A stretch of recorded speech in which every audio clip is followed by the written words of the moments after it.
जयवंतू Khandare sir,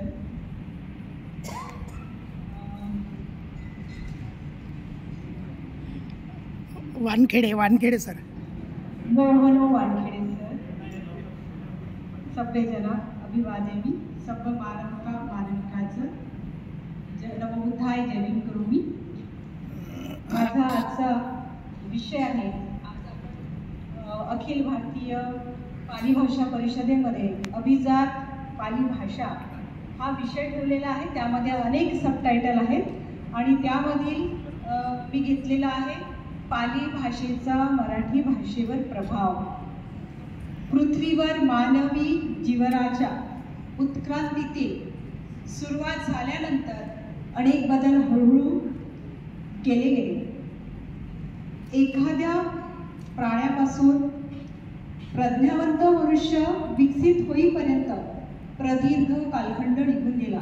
जेव्हा दोन पायावरचा उभा राहणारा मनुष्य विकसित झाला त्यावेळी संकेताच्या व ध्वनीच्या माध्यमातून तो व्यावहारिक आदान प्रदान करू लागला. विशिष्ट कृतीसाठी उच्चारले जाणारे ध्वनी पुढे शब्दांमध्ये रूपांतरित झाले. या प्रकारे बोली भाषेचा उगम झाला. मानवी उत्क्रांतीतील हे महत्त्वाचे टप्पे मानले जातात.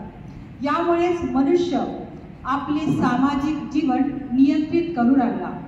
लोकांमध्ये प्रचलित शब्दांच्या माध्यमातून जनबोली विकसित झाली. जनबोलीचा प्रवाह अव्याहतपणे सुरूच आहे. याच शृंखलेमध्ये पाली अर्थात बुद्ध काळातील मागधी ही सुद्धा एक सर्वसाधारणपणे बोलली जाणारी एक जनबोलीच होती. या जनबोलीचे स्वरूप अगदी प्राचीन असले तरी त्या बोलीतील साहित्य निर्मिती 6व्या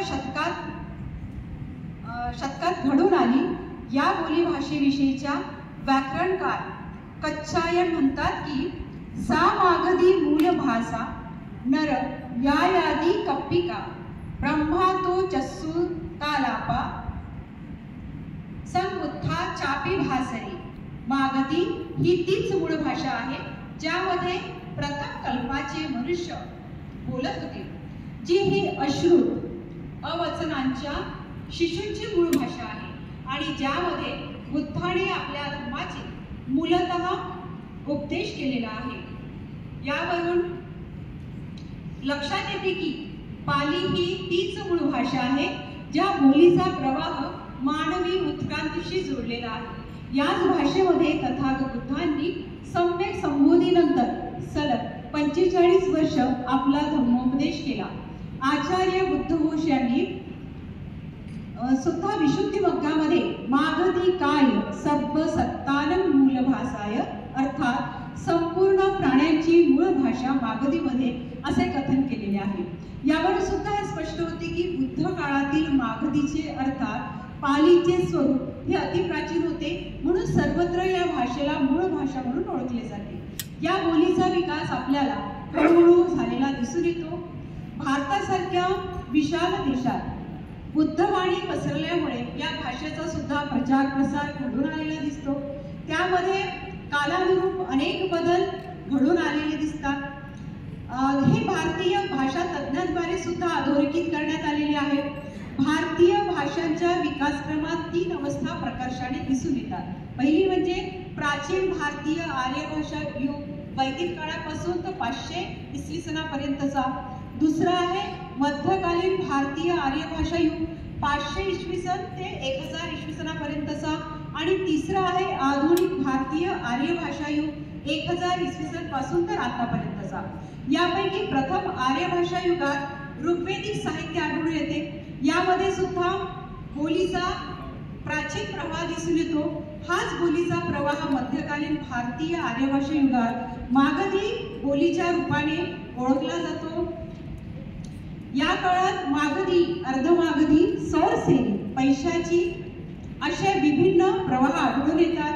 या बोलींच्या एकमेकांवरील प्रभावातून भाषेच्या स्वरूपात देखील बदल घडून आलेले दिसून येतात.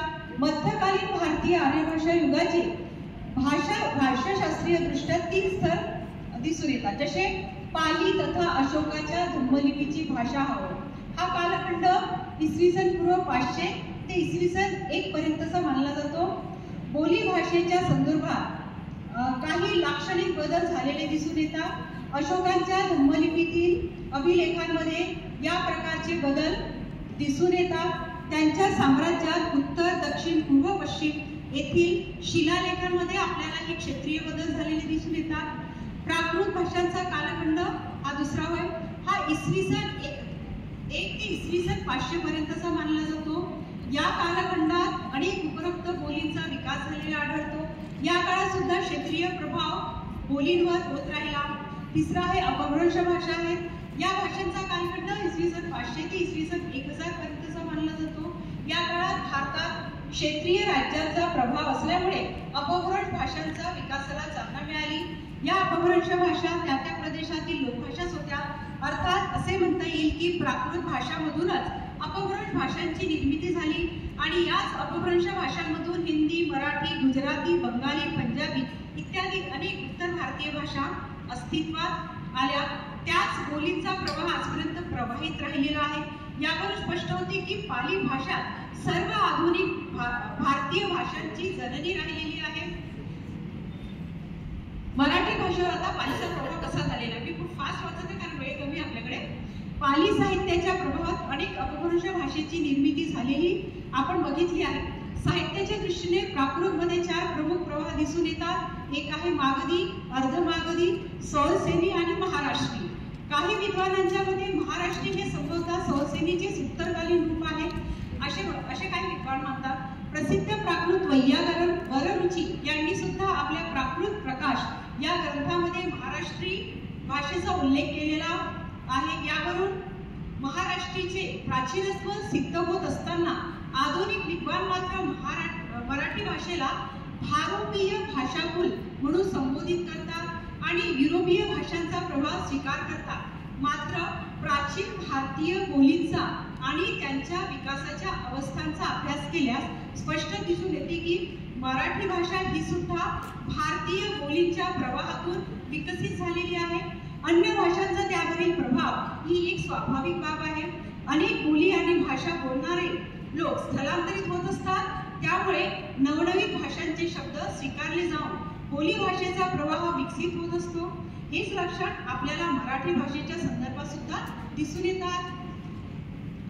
स्टेन कोनो या पाश्चात्य विद्वानांनी महाराष्ट्रीला महाराष्ट्र या देशाची भाषा मानली आहे. महाराष्ट्री या अपभ्रंश भाषेतून महारठी, मराठी, मराठी असा भाषा बदल घडून आलेला दिसतो. वर्णबदल कच्छा व्याकरणानुसार पालीमध्ये एकूण 41 वर्ण आहेत. यापैकी 8 स्वर, 33 व्यंजन आहेत. तर मराठी भाषेमध्ये 51 वर्ण असून त्यापैकी 15 स्वर आहेत आणि 36 व्यंजन आहेत. पालीतील अ, इ, उ या स्वराच्या ऐवजी पालीमध्ये उचा उपयोग होतो. तसेच ए आणि ई च्या ऐवजी मराठीमध्ये ऐचा उपयोग केला जातो. त्याचप्रमाणे पाली भाषेतील आ, ओ आणि उ या स्वरांच्या ऐवजी मराठीमध्ये औ या स्वराचा उपयोग केला जातो. यावरून पालीचे प्राथमिक स्वरूप लक्षात येते. मराठी भाषेवर संस्कृत ऐवजी पाली भाषेचा प्रभाव अधिक स्पष्टपणे दिसून येतो.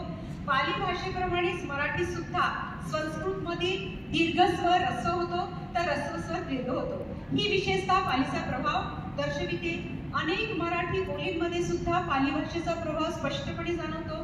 जसे मराठी झाडी बोलीमध्ये श वर्णाऐवजी स वर्णाचा उपयोग केला जातो. तसेच अनेक स्थानीय बोली संज्ञेच्या शेवटी ओ हा प्रत्यय लावला जातो. लिंगामध्ये फरक केला असेल. मराठी भाषेमध्ये प्राचीन प्रमाणेच 3 लिंग आहेत, जसे पुल्लिंग, स्त्रीलिंग आणि नपुंसकलिंग. यामध्ये संज्ञेच्या आकारांत, उकारांत, इकारांत आणि आकारांत या मूळ